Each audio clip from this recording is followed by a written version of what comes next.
Salve, salve, rapaziada, Vitor Tricolor para mais um vídeo aqui para vocês aqui. São Paulo frustra a torcida que foi no Morumbi, mais de 40 mil pessoas que queria só ver uma vitória de estreia, né? O São Paulo teve mais de 30 cruzamentos, para mim uma estreia ruim, né? Vamos ver a análise do Arnaldo e do Tirone, link na descrição. É os caras que eu mais gosto de acompanhar hoje e falando sobre o São Paulo. Valeu, link do canal tem na descrição, galera. Todos os créditos aí, vamos assistir.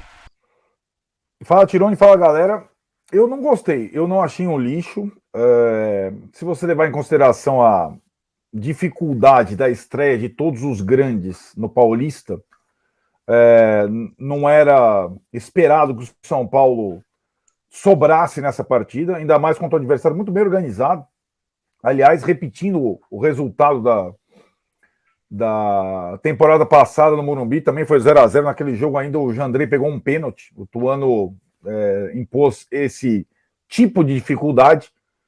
O São Paulo até no primeiro tempo, nos primeiros 30 minutos, fez um jogo diferente, surpreendente, mas depois caiu naquele marasmo que você disse, também pelo cansaço de alguns jogadores, e aí algumas preferências claras do Rogério, em termos de sistema, em termos de jogadores, ficaram mais evidentes ainda nessa estreia. Aquelas coisas que a gente pintava e conversava, analisando a coletiva dele, analisando a entrevista do Belmonte aqui, os sinais, e analisando, sobretudo, preferências de jogadores, né, que indicados ou não por ele.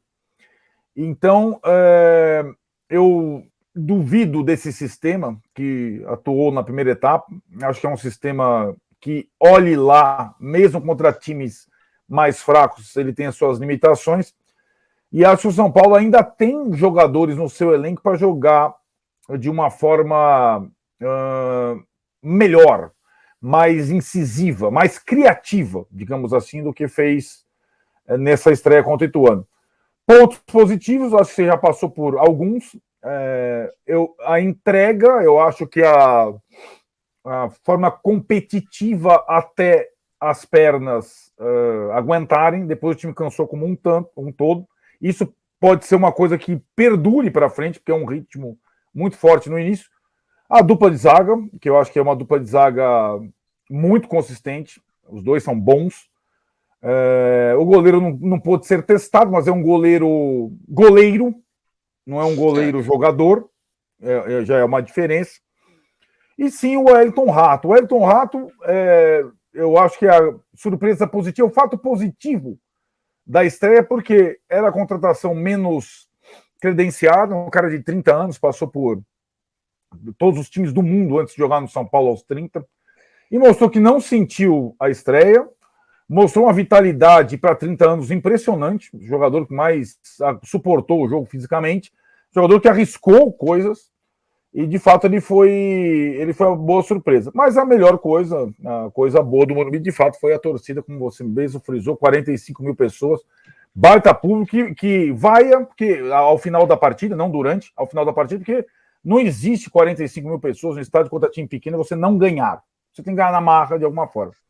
E a gente vai analisando também, estou com a camisa aqui do Morumbi, porque tem coisas ali no Morumbi, novidades também, inclusive nos muros do Morumbi, isso, coisas legais nos muros internos das arquibancadas, a questão do ingresso popular mantido, a inauguração da estátua do Tele no dia 25, coisas, mas o que importa mesmo ali são os 3 pontos dentro de campo. E eles não vieram. Portanto, não gostei. Muito Ótimos comentários do Bruno Formiga, que entende muito de futebol. bom mesmo. A questão do novo posicionamento, novo número nas costas, novas atribuições do Luciano. Luciano, é verdade. E aí, cara, não é exatamente culpa do Luciano, ele sempre foi esse jogador. Né? Sim. Não vai trocar o número dele, ele vai virar outro jogador. Não vai. Mas ele sempre foi esse jogador, mas nunca foi o 10 jogando de costas, né? Não é exatamente mas isso. Ele é o da dupla de ataque. Isso, sim. Nesse isso. sistema 4-2-4, ele não nem arma e nem chega com o Caleri. Isso mesmo. Exatamente. Então, o que eu quero dizer, ele está jogou hoje num lugar que não é exatamente o lugar dele. Porque é nem atrás como armador, mas nem à frente como dupla, né? Exatamente. É isso. E eu acho que esse aí, além da questão, como eu citei aqui, da inconstância, essa é uma característica do Pedrinho, que foi enaltecido como um reforço menos. O Pedrinho pode ser um jogador interessante em alguns momentos, para ser titular absoluto de São Paulo, menos, pelo histórico todo. Então, o Luciano como 10 e o Pedrinho como titular absoluto, para mim, já são desafios dessa nova ideia de jogo. As outras, aí a dependência completa que você fica de Pablo Maia, se vira Pablo Maia, o volante tem que fazer tudo, e ele cansa, e ele é um jogador ainda imaturo, que começa a cansar e errar, e a criatividade todas nos pés do Nestor, que fez ótimos 30 primeiros minutos, mas ele não é também um jogador constante, e ele não é um jogador físico, né? Então, essa situação, e o torcedor fica de fato. Os dois jogadores que entraram no fim, o Galopo e o Marcos Paulo, não indicados pelo Ceni, e aí a opção deles entrarem no fim mostra muito. O Ceni preferiu o Juan, menino da base, em vez desses dois para o lugar do Pedrinho, mostra muita coisa que a gente vai discutir. O Marcos Paulo e o Galopo, que não são jogadores tão físicos, eles são jogadores mais verticais, mais diferentes.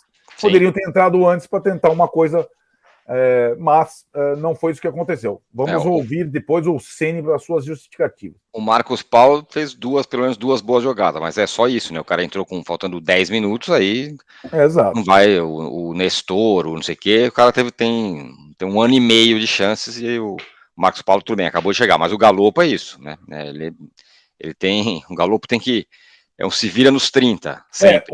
O Formiga, Bruno Formiga, até na transmissão disse, o Galopo ainda deve uma boa sequência de jogos. Na verdade, quem deve uma boa sequência de jogos ao Galopo é o treinador. O cara não joga, o cara não começa, o cara não... Então, né, é uma situação... É mais um dos que não dá para saber nem se é bom, se é ruim. Pois é. Essa é e acho que talvez esse sistema perdure pelas entrevistas do Rogério, pelo menos até o Mendes ter condição, porque talvez com o Mendes no meio de campo, o Rogério utilize uma trinca no meio, em vez de uma dupla. Fica Sim. aquele... Sem estar no estádio, dá para perceber o time dividido, né? Pablo e Nestor, depois o Nestor cola na turma da frente, aí fica Pablo sozinho no meio de campo, e talvez com o Mendes ele coloque um trio, e aí sobe para alguém para frente. E é legal isso, porque sobrar para alguém na frente não vai sobrar para o Wellington Rato, hein, cara? O Wellington Rato de início, lembrando a temporada passada, o primeiro jogo, o primeiro cartão de visitas dos caras que vieram na temporada passada, mais ou menos da função dele, ele fez mais na chegada do que o Nicão, do que o Patrick, do que o Alisson. Que hoje estava, né? Mas não assim, ele sentiu menos.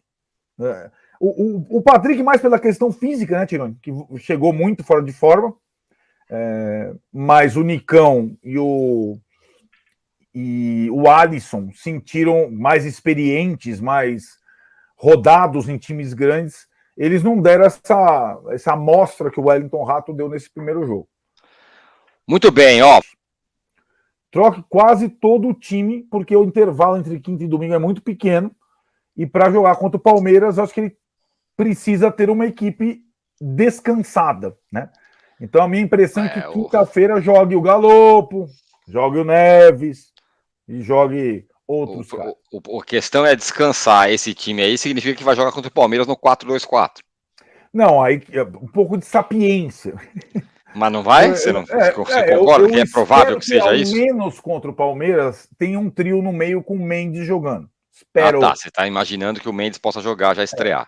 E acho Gustavo... assim, só tirou. Se esse sistema, se o Rogério insistir nesse sistema, a tendência é que o primeiro a se queimar com esse sistema não seja nem o Pablo, nem o Nestor, seja o Luciano. Nesse sistema vai ser difícil ele jogar. E aí, o São Paulo começou a contratar, contratou o homem de lado, contratou atacante, contratou não sei o que, e aí vai lá e dá 10 pro Luciano. Exatamente. Gustavo Rossi. Então tá aí, né, galera? Eu concordo, eu acho que, 45 mil pessoas, com todo respeito a Ituano, mas com o time pequeno tem que ganhar, que nem se for na marra, cara. né? Bate, rebate, tem que ganhar o jogo. Né? E agora vai jogar com o time reserva na quinta para jogar com o time titular domingo. Aí perde na quinta e perde no domingo. E aí? Olha a pressão que já começa. Né? Eu não sei a opinião de vocês sobre a estreia de hoje, mas 30 cruzamentos, mais do que 30 hoje. Pra mim foi uma estreia ruim do São Paulo. Não sei. Vocês se inscrevem no canal, deixa o like aí, galera. E comenta a opinião de vocês aí. Link do canal na descrição aí. Dessa moral pra eles aí, valeu? É nóis, vamos São Paulo!